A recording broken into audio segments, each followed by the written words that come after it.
Köszöntök mindenkit! A legfogósabb csalogatanyagok és halfogó technikák mellett nagyon sok horgászt érdekelnek az apró technikai részletek. Ilyen például a végszelékek összeállítása. Sokan keresnek meg azzal, hogy segítsek nekik, hiszen rájöttek arra, hogy a legjobb csalogatóanyag, a legjobb etetőanyag sem ér semmit, ha azt nem megfelelő módon kínálják fel a halaknak. Ebben a filmben az általam használt legfogósabb féder végszelékeket kívánom bemutatni, lépésről lépésre haladva.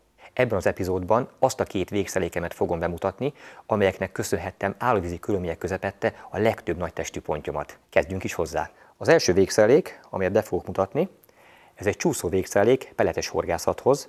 Nagyon sok filmben láthattátok már, de nem véletlenül, hiszen többnyire ezzel üldözöm a pontyokat.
Nézzük, milyen alkotóelemekre van szükségünk ennek a végszeléknek az elkészítéséhez.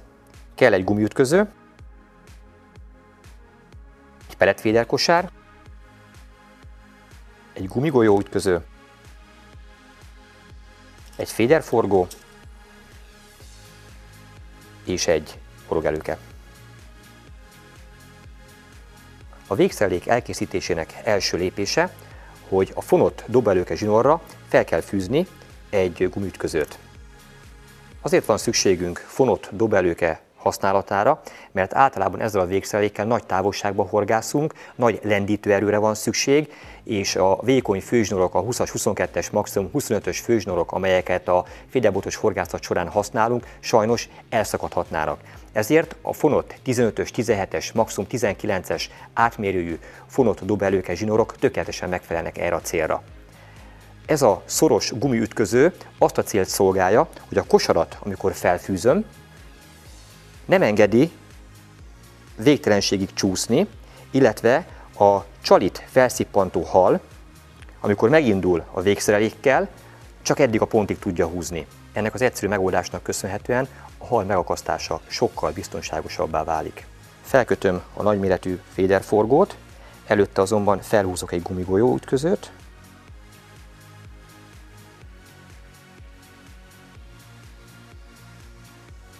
a kötést a következőképpen végzem el. Ennek a klincs csomónak köszönhetően a zsinórszál duplán található a forgóban.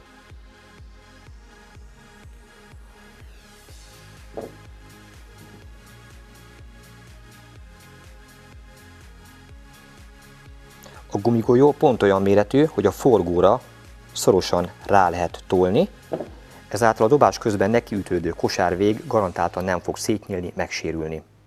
Nincs más teendő, mint a horogelőkét belefűzni a forgóba.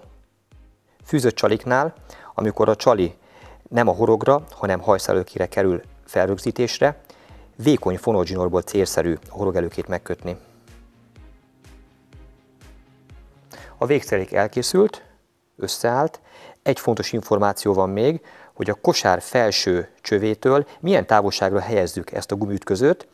A saját tapasztalatom az, hogy ez maximum egy arasznyi, azaz 20 cm legyen. Tehát eddig tudja a hal ellenállás nélkül húzni, és itt megütközik, az ellenállást megérezve, a horog már kellően mélyen a szájában ahhoz, hogy a kosár súlyával együtt könnyedén be tudjuk azt húzni a hal szájába. Miközben persze már eddigre a botspicc meggörbült, bevágunk, és kezdődhet a fárasztás. Érdemes még néhány szót szólni a pelletféderről, hogy miért ezt használom, miért bizonyult ez jobbnak, mint bármilyen más hasonló típusú féderkosár vagy etetőkosár. Egyébként ennek a kosárnak a megalkotását a hagyományos sokak által ismert, bordás, gubancgátlós etetőkosár ihlette. Régebben ezt úgy használtam, hogy minden második drótszálat, minden második bordát kicsíptem az etetőkosárból, ezáltal már a darabos, szemes, peletes etetőanyagok könnyen ki tudtak oldódni ebből a kosárból is, illetve hát a csövet el kellett mozdítani a száron, hogy a megfelelő pozícióban legyen.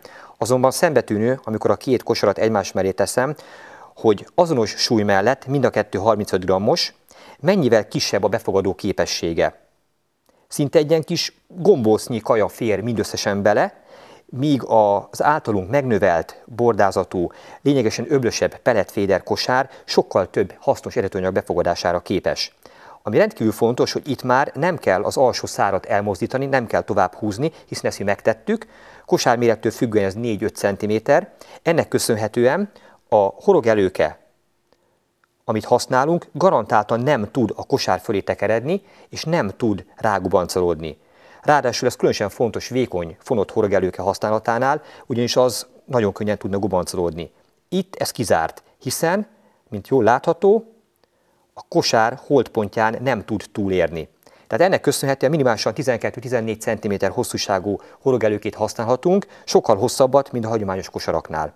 Végül, de nem utolsó sorban, a pelletféder kosár csöve vastagabb és hőálló, ellentétben a hagyományos gubancgátlós etetőkosarak vékony műanyag csövezésével, amely sajnos nagyon könnyen meggörbül. Ha még hosszabb horogelőke használata indokolt, akkor javaslom, hogy a féderforgó helyett egy előkerögzítő gyors kapcsolt célszerű beiktatni a végszelék utolsó elemeként, ugyanis az ehhez kapcsolódó előkét rögzítő gumitüske az gubancgátlóként is funkcionál. Ráadásul ennek az előkerögzítő gyorskaposnak a további jelentősége, hogyha bizonytalanok vagyunk abban, hogy milyen horogelőkét, milyen horogméretet kell használni, és gyakran kell ezt is cserélgetni, akkor ennek a segítségével ez rendkívül könnyedén és gyorsan végrehajtható.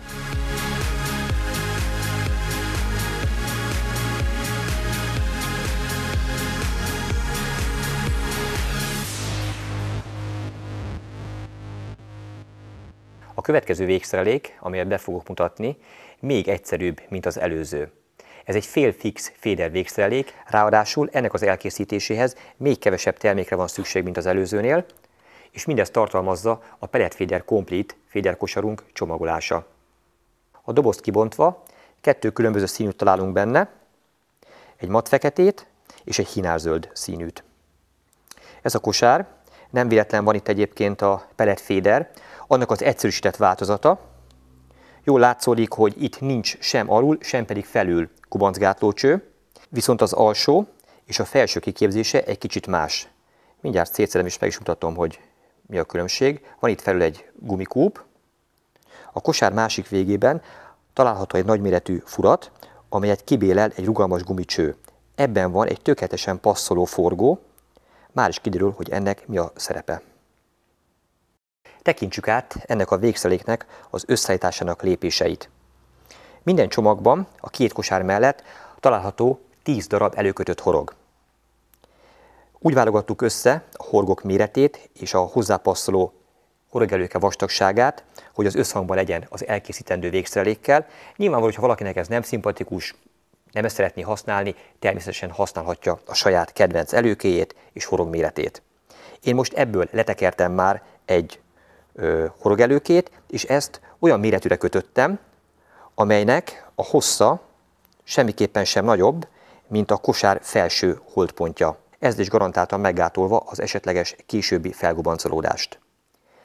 Tehát ezt fűztem elsőként a kosár végében található forgóba. Ezután nincs más teendő, mint a fonott dobóelőke zsinort átfűzni a kosárnak a műanyag csövén, majd ebbe bele kell kötni a forgó másik végét.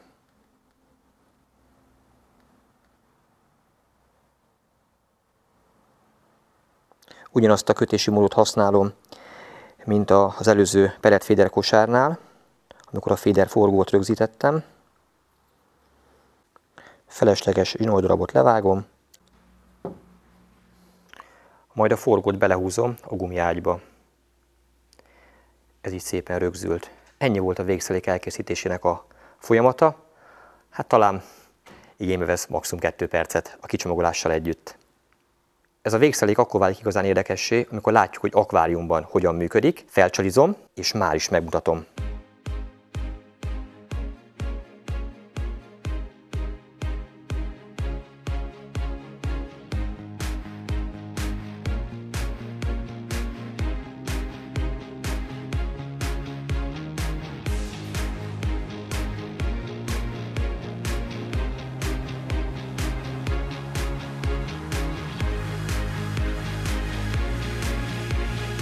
Jól látszódik, hogy a csali közvetlenül a kioldódó eredetőanyag gombóc mellett van, a fölszálló szemcsék közé van szinte elrejtve a lebegő csali, így a végszelék és az eredetőkosár közelébe kerülő hal szinte nem tudja kikerülni a felcsalizott horgot, és előbb-utóbb az eredetőanyag felszálló szemcséit ízlelgetve biztos, hogy a horgot is a szájába fogja venni.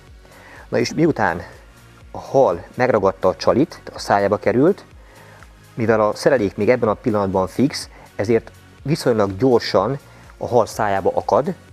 A kapás rendkívül agresszív és intenzív egyébként ebben a pillanatban, viszont fárasztás közben, amikor a hal elkezdi a végszeléket magával vinni és rázni a fejét, ez a forgó nagyon könnyen kicsúszik a kosárból, tulajdonképpen tehermentesítve ezzel a főzsinort, és innentől kezdve a kosár el tud távolodni a rövid horogelőkétől, illetve a forgótól, és nem kell attól aggódni, hogy a hal fárasztása során kiütheti a nagy súly, bár mondjuk itt nincsen nagy súly azért, de hát azért ez is számít, kiüthetni esetleg a horgot a hal szájából.